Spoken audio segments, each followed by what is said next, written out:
Hello students and welcome to study eagle. I hope कि आप सब अपनी पढ़ाई को जारी रखे हुए हैं और आपकी सारी प्रिपरेशंस फुल स्विंग में चल रही है। मैं माफ़ी चाहूँगी कि पिछले 2 दिन में मैं कोई भी वीडियो नहीं ला पाई because of some health issues. और इसी बीच हमारे सामने सभी ग्रेड ए लीगल की वैकेंसीज़ आ गई हैं। इसमें टोटल 16 सीट्स हैं, जिनमें से 11 सीटें अनरिजर्व कैटेगरी में हैं। तो आज हम डिस्कस करने वाले हैं कि हम इस एग्ज़ाम को कैसे अप्रोच करें, इसके क्या फेजेस हैं, क्या एग्ज़ाम का पैटर्न और सिलेबस है, और इसे बेहतरीन तरीके से कम समय में कैसे कवर किया जा सकता है। इसका प्रिलिमिनरी एग्ज़ाम 20 फ़रवरी को है। समय बहुत ज़्यादा नहीं है और इसलिए मैं आपके साथ ये प्लान डिस्कस कर रही हूँ।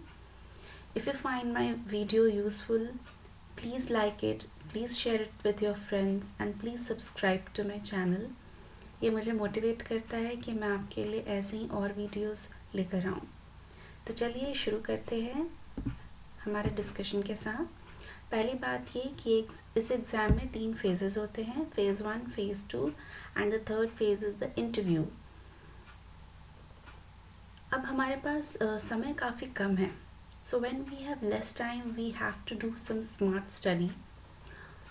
और दूसरी जो बहुत इम्पॉर्टेंट बात होती है वो होती है कॉस्ट बेनिफिट एनालिसिस।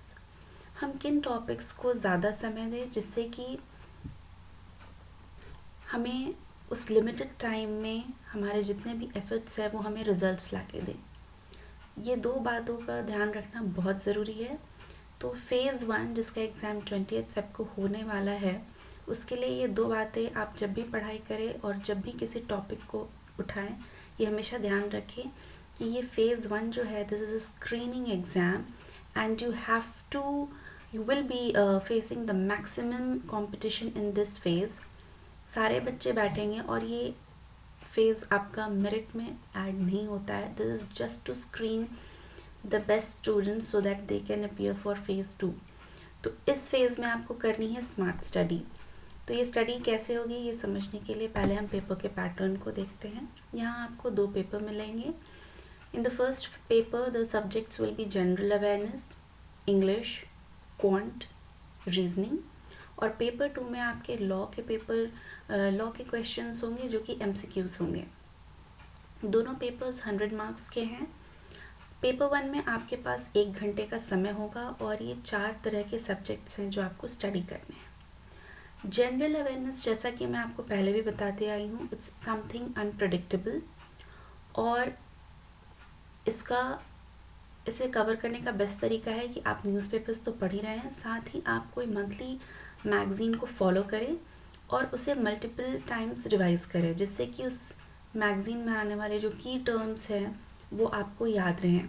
क्योंकि ये एक MCQ एग्ज़ाम होगा, तो आपके सामने जब प्रश्न हो और उसके 4 ऑप्शंस हो, तो आपको अगर की टर्म याद है तो आप ऑप्शंस एलिमिनेट करके सही आंसर तक पहुंच पाएंगे। इंग्लिश में रीडिंग स्पीड मैटर करती है। आपको अपनी वोकैबुलरी को इनरिच करने का एक अच्छा मौका मिलता है जब आप न्यूज़पेपर्स पढ़ते हैं। तो इंग्लिश आप प्रैक्टिस से कमांड कर लेंगे। अब आते हैं क्वांट पे। क्वांटिटेटिव एप्टीट्यूड एक ऐसा सब्जेक्ट है जिसे लॉ स्टूडेंट्स थोड़ा सा घबराते हैं। कई लॉ स्टूडेंट्स इससे थोड़ा सा घबराते हैं because they get out of touch from quantitative aptitude. तो इसे कमांड करने का सबसे बेहतरीन तरीका है कि आप एक बार कंसेप्ट को समझने में थोड़ा वक्त लगाएं और उसके बाद इसे रेगुलरली प्रैक्टिस करें। आज से ही आप हर दिन इसकी प्रैक्टिस शुरू कर दें। देखिए, क्वांट एक ऐसा सब्जेक्ट है जहां अगर आपने कंसेप्ट को समझा है और उसे रिवाइज करने में समय दिया है तो ये आपको मैक्सिमम बेनिफिट्स देने वाला है। बिल्कुल वही बात जो मैं कह रही थी, कॉस्ट बेनिफिट एनालिसिस। क्योंकि क्वांट में एक फिक्स्ड आंसर आपको मिलेगा और जब आप अपने आंसर को टिक कर रहे होंगे आपको बिल्कुल पता होगा कि यही सही ऑप्शन है। तो अगर किसी ने भी क्वांट के क्वेश्चंस अच्छे से कर रखे हैं, so the answers are fixed, you are going to arrive at the correct answer. तो ये काफ़ी स्कोरिंग हो जाता है। चौथा सब्जेक्ट है रीजनिंग। रीजनिंग, जैसा कि आपने और भी कई एग्जाम्स देखे हैं जहाँ रीजनिंग पूछी जाती है, प्रैक्टिस इज़ द की। और आपको कई तरीके के क्वेश्चंस को अटेम्प्ट करना चाहिए. Take a mix of questions every day and try to attempt it in a limited period of time. हालांकि इसमें सेक्शनल कट ऑफ नहीं है और ना ही सेक्शनल टाइमिंग है. जनरल अवेयरनेस, इंग्लिश, क्वांट और रीजनिंग को लेकर के ये चारों आपको कंबाइंड 60 मिनट्स में करने हैं. तो आप अपने लिए एक सूटेबल टाइम निकालें हर दिन जहां आप क्वांट और रीजनिंग की प्रैक्टिस करेंगे. तो पेपर 1 में सक्सीड करने का और कट ऑफ जो कि 30% होगा, यानी 100 में से आपको 30 मार्क्स लाने ही हैं. इसे सक्सीड करने का, इसे एस करने का बेस्ट तरीका ये है कि ये जो 4 टॉपिक्स हैं इसमें से अगर आप किसी 2 में भी बहुत स्ट्रांग है और एक में एवरेज हैं तो आपका पेपर 1 का जो सेक्शनल कट ऑफ है वो तो डेफिनेटली क्लियर हो जाएगा. और मैं ये सजेस्ट करूँगी कि please devote some time to quant and reasoning because these are going to fetch you good marks. General awareness हमेशा अनप्रडिक्टेबल होती है तो आप इसमें सिर्फ रिविजन कर सकते हैं but you can not rely on it completely. आप रिलाई कर सकते हैं इंग्लिश पे, क्वांट पे और रीजनिंग पे. और ये जो कॉन्फिडेंस है इन 3 सब्जेक्ट्स पे रिलाई करने का, ये तब आएगा जब आप करेंगे बहुत सारी practice. So start practising from today itself. फिर आता है पेपर 2 लॉ, जो कि आपका MCQ होगा. देखिए, जितने भी MCQ वाले एग्ज़ाम्स होते हैं और अदरवाइज जो सब्जेक्टिव भी होते हैं, you need to be very thorough with your bare acts. सारे क्वेश्चंस का जो रूट है वो बेयर एक्ट ही होते हैं. जब आप मल्टीपल टाइम्स बेयर एक्ट को पढ़ते हैं, ध्यान दे करके सेक्शन नंबर के साथ एक ही प्रोविज़न को जब आप पढ़ते हैं, आपके दिमाग में, आपके मेमोरी में जो कीवर्ड्स हैं वो कहीं ना कहीं रह जाते हैं. और जब आप किसी क्वेश्चन को देखते हैं तो अगर आप उस क्वेश्चन को पूरी तरह नहीं भी जानते हैं तो कीवर्ड्स की मदद से आप ऑप्शंस को एलिमिनेट करके सही ऑप्शन तक पहुंच सकते हैं. तो आप समझ सकते हैं कि बेयर एक्ट रीडिंग का कितना इम्पोर्टेंस है. तो इस एग्ज़ाम में जो पेपर 2 है, जो कि लॉ का MCQ है, if you want to perform good in this, please start reading the bare acts thoroughly. अगर आपको कुछ टॉपिक्स ऐसे लगते हैं, कुछ सब्जेक्ट्स ऐसे लगते हैं जो काफ़ी लेंदी हैं, जैसे कि कंपनी लॉ, फिर सेबी से रिलेटेड लॉज, आप बेयर एक्ट की रीडिंग के साथ साथ उनके शॉर्ट नोट्स बनाते चलिए. जिन सेक्शंस में आप बार बार अटक रहे हैं उन्हें आप अंडरलाइन करिए और उन्हें बार बार पढ़िए. मैंने आपको एक्टिव रिविजन करने का तरीका भी बताया है. Once you read a certain number of pages of a bear act, close the bear act and try to recall what all you have read. What are the sections, what are the procedures you went through in the bear act. ये हो गया active revision. आप अपने brain पे focus डाल रहे हैं, pressure डाल रहे हैं, ये रिमाइंड करने की, ये रिकॉल करने की कोशिश कर रहे हैं कि आपने अब तक क्या क्या कवर कर लिया. Now this is a very good way of doing active revision. Do give it a try. यहाँ पर भी आपको एक सेक्शनल कट ऑफ क्रॉस करनी है जो कि है 40 marks, which is 40% of the paper. एक चीज़ आपको यहाँ ध्यान देनी है, यहाँ पर एग्रीगेट कट ऑफ भी है, यानी कि पेपर 1 और पेपर 2 को मिला करके आपको इन टोटल 80 मार्क्स तो लाने ही हैं. अगर कोई विद्यार्थी ऐसे हैं जिन्होंने एग्रीगेट कट ऑफ तो क्रॉस कर लिया पर पेपर 1 में उनके 30 मार्क्स से कम आ गए या पेपर 2 में उनके 40 मार्क्स से कम आ गए, तब वो इस पेपर को क्वालिफाई नहीं करेंगे. So you need to keep this in mind and plan a smart study. आपको अपने स्ट्रेंथ और वीकनेस को आइडेंटिफाई करना है और उसके हिसाब से आपको smartly cost to benefit analysis करना है कि फ़िलहाल आप किन टॉपिक्स पे, खास करके पेपर 1 में किन टॉपिक्स पर आप टाइम डिवोट करेंगे, so that you are easily able to cross the paper wise cut off and also cross the aggregate cut off. ये 2 काम आपको करने हैं और ये तभी संभव है जब आप टेस्ट सीरीज देंगे, टेस्ट देंगे, मॉक टेस्ट देंगे. So and also try to go through past years paper. तो ये हो गई बात फेज़ 1 की. अब चलते हैं फेज़ 2 पे. फेज़ 2 में बेसिक मंत्रा होगा आपका कि आपको प्रैक्टिस करनी है. फेज़ 2 में आपका होगा एक पेपर इंग्लिश डिस्क्रिप्टिव का और दूसरा पेपर होगा लॉ MCQ का. अब यहाँ पे प्रैक्टिस पे इतना फोकस क्यों है? ये जो इंग्लिश डिस्क्रिप्टिव पेपर आप फेस करेंगे, you have to type it in the computer with the help of a keyboard. अब आजकल हम सभी जनरली लैपटॉप्स का इस्तेमाल करते हैं, सो हमारी जो फेमिलियरिटी है कीबोर्ड के साथ वो थोड़ी कम हो गई है.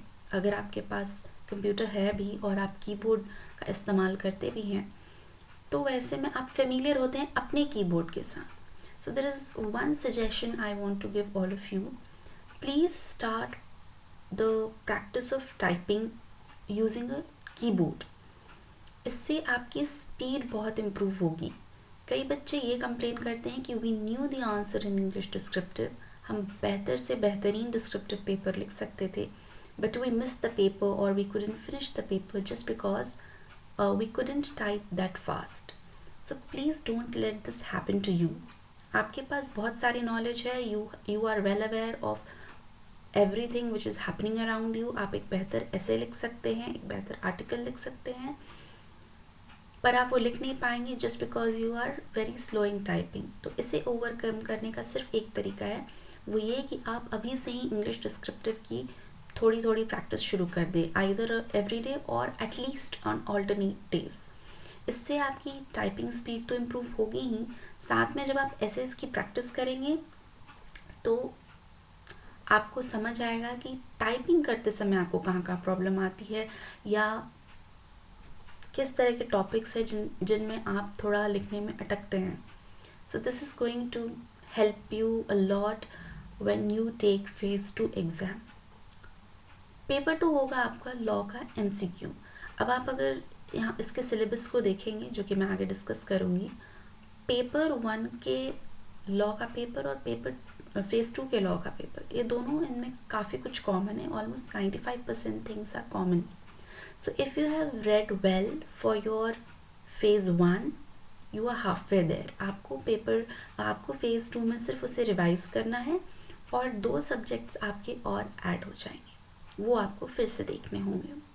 यहाँ पर भी यहाँ पर भी पेपर वाइज कट ऑफ है, 30% for paper 1 and 40% for paper 2, और एग्रीगेट में आपको 50% मार्क्स लाने हैं. So always keep this in mind while you are taking the mock tests and analyzing your paper. आपको ध्यान देना है कि क्या आप paper wise cut of cross कर रहे हैं या नहीं. अगर नहीं कर रहे हैं so please work on your weak areas. Secondly आपको एग्रीगेट कट ऑफ भी क्रॉस करना है. अब यहाँ पर वेटेज की बात है. ये जो फेज़ 2 है इसके मार्क्स आपके मेरिट में काउंट होंगे. पेपर 1 से आपका 1/3 वेटेज लिया जाएगा और पेपर 2 से 2/3. तो अगर कॉस्ट टू बेनिफिट एनालिसिस देखें तो आपका लॉ पेपर में काफ़ी ज़्यादा इन्वेस्टमेंट होना चाहिए. Invest your time, energy and efforts more in to law paper, क्योंकि वो फेज़ 1 में भी है और फेज़ 2 में भी है और ये काफ़ी स्कोरिंग है because this is your subject, you have read it in your LLB course. और आप अभी भी जब बहुत सारे एग्ज़ाम्स दे रहे हैं, you are very much tuned to handle the questions of law. So give it more time, more practice. Basically use your strength. You must know how to use your strength. और यहाँ पर law paper आपका strength है.